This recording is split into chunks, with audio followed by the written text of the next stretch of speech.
Halo, dengan Bang Ripi di sini. Jadi benda mungil di sebelahku ini adalah sebuah proyektor Android Wanbo Dali. Ukurannya kecil banget ya. Biar tahu gambarannya sekecil apa sih doi, coba kita compare dengan MOOC kesayanganku. Bandingin lagi sama HP-ku. Oh, tingginya sama. Banana 4Scale. Ya intinya ukurannya imut ya. Compact banget proyektornya. Bobotnya juga cuma 900-an gram. So dibawa traveling nggak bikin encok ya. Tinggal masukin aja ke tas. Bisa buat nobar di mana aja. Recommended nggak sih? Aku hidupin dulu ya. Hop.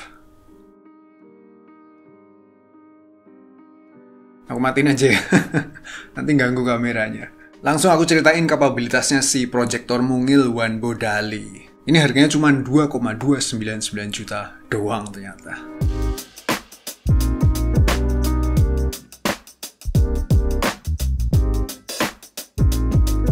Jadi proyektor Android ini memiliki ANSI Lumens 350 sehingga memberikan visibilitas yang terbilang cukup ketika kondisi ruangannya gelap banget. Resolusinya 1280x720 dengan encodingnya ke 1080p. Maksudnya resolusi proyeksinya di upscaling ke FHD dari HD ya. Dan yang namanya proyektor emang kudu digunain pada kondisi gelap. Ruangannya digelapin ya, kayak nonton bioskop itu loh. So pastiin tirai jendelanya tertutup, matiin lampu-lampu ruangan guna dapetin experience yang paling optimal. Jadi doi ini cocok untuk penggunaan rumahan ya, atau penggunaan casual. Overall kualitas visualnya menurutku udah lumayan sih, mengingat harganya yang terjangkau. Ketajamannya relatif cukup, rentang warna aku rasa juga terbilang masih oke lah untuk proyektor sekelasnya. Asik buat nobar keluarga atau sama teman-teman atau sama pacar. Atau mungkin sama hewan peliharaan kalau kalian masih sendiri. Oh yeah. Dan karena ini merupakan proyektor Android maka berfungsi layaknya Smart TV. Kita bisa nikmatin beragam aplikasi streaming yang tersedia kayak Netflix, Disney+, Prime Video, Viu, ya macam-macam lah. Tinggal download aja app-nya ya. Aku bahas fitur menariknya dulu yaitu Auto Keystone Correction. Jadi misal nih proyektornya kesenggol hingga miring atau pindah posisi secara signifikan atau bahkan letaknya digeser, maka proyeksinya secara otomatis akan di-adjust pada orientasi dan fokus yang optimal sehingga nggak perlu atur ulang secara manual, lebih praktis. Ya fitur kayak gini terbilang wah ya untuk proyektor Android harga cuma 2 jutaan. Nah dalam prakteknya aku juga ngelakuin fine tune secara manual sih dengan masuk ke menu yang satu ini, yaitu for trapezoid, agar didapetin proyeksi dengan orientasi yang makin presisi. Jadi tinggal atur aja posisi sudut-sudutnya kayak gini, gampang banget lah. Oh ya, untuk ngatur fokus juga bisa dilakuin secara manual via remote-nya pakai tombol-tombol yang ini. Remote-nya mana ya? Aku lupa naruhnya. Nah ini dia remote-nya, ini warnanya juga sama-sama putih. Samaan ya. So dengan kemudahan tersebut, apalagi berkat dimensinya yang mungil dan compact, maka proyektor ini asik buat dipindah-pindah tempat. Jadi mau nonton di kamar, di ruang tamu, di rumah temanmu, atau di rumahnya Pak RT. Yang penting ada tembok putih atau kalau punya proyektor screen maka bisa dimanfaatin. Nah ngomong soal remote-nya ya, jadi wujudnya minimalis desainnya ya. Kelengkapan button-buttonnya juga minimalis. Tipikal remote zaman now, kayak remote Smart TV ini ya. Button-buttonnya terasa firm dan clicky. Ya kayak gitu ya. Dan ini ditenagai baterai 3A 2 biji. Habis itu speakernya, ini speakernya di luar ekspektasi. Asik. Kecil-kecil ternyata nendang audionya. Lubang speakernya ada di belakang. Ini speakernya 5 watt, 2 buah. Spek speakernya termasuk dermawan untuk proyektor harga segini. Jadi vokal terdengar jernih, bass-nya juga punchy. Aku puterin sampel audionya ya. We break up and you slam the door. I messed up on the bedroom floor. What the hell do we do this for?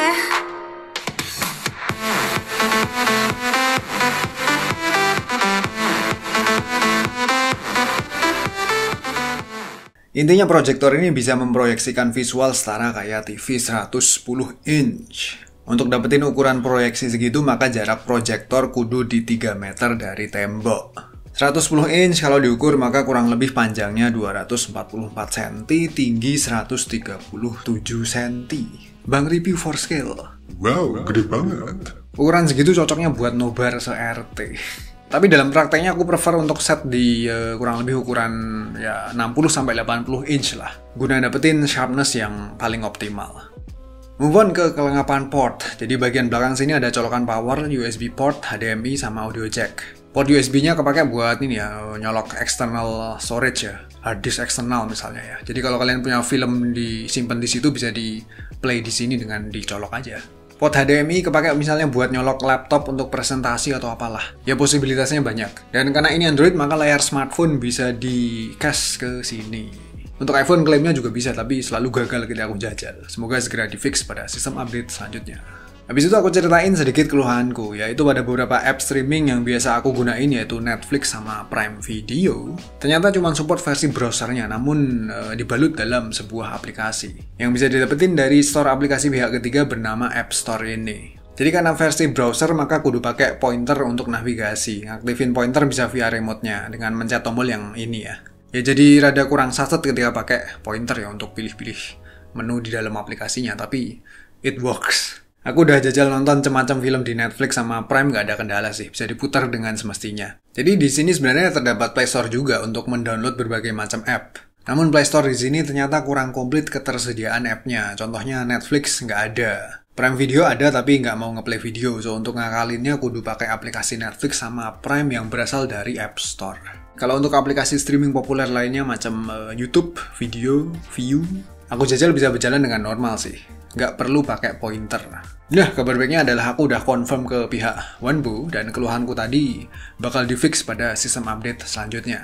Sehingga Netflix dan Prime Video bakal bisa dioperasiin secara native, nggak perlu pakai versi browser lagi.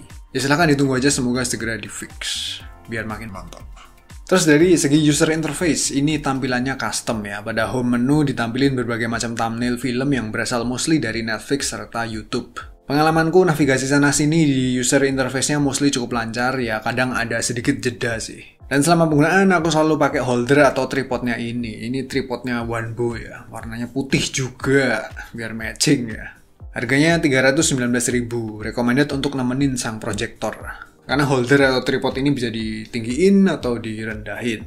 Jadi daripada ditaruh di meja susah untuk di-adjust ya. Makanya pakai holder kayak gini aja. Good news-nya bagi para pembeli early bird, pembeli awal-awal ya, bakal dapat bonus tripod ini serta proyektor screen juga. So buruan aja dibeli mumpung masih ada bonusnya.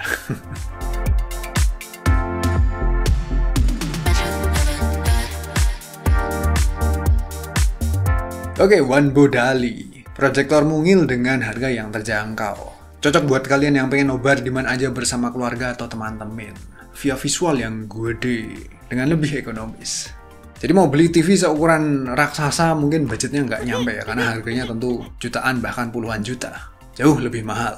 Ya solusi paling realistis ya pakai proyektor Android kayak gini. Harganya cuma 2,299 juta. Dan sebenarnya si Wanbo juga punya seri proyektor lain dengan spek yang lebih tinggi. Bisa mampir aja ke link yang ada di deskripsi video untuk lihat-lihat ya. Ya siapa tahu butuh proyektor Android dengan spek yang lebih nendang. Yowes silahkan balik nonton, enjoy movies anytime anywhere with Wanbo. Asik.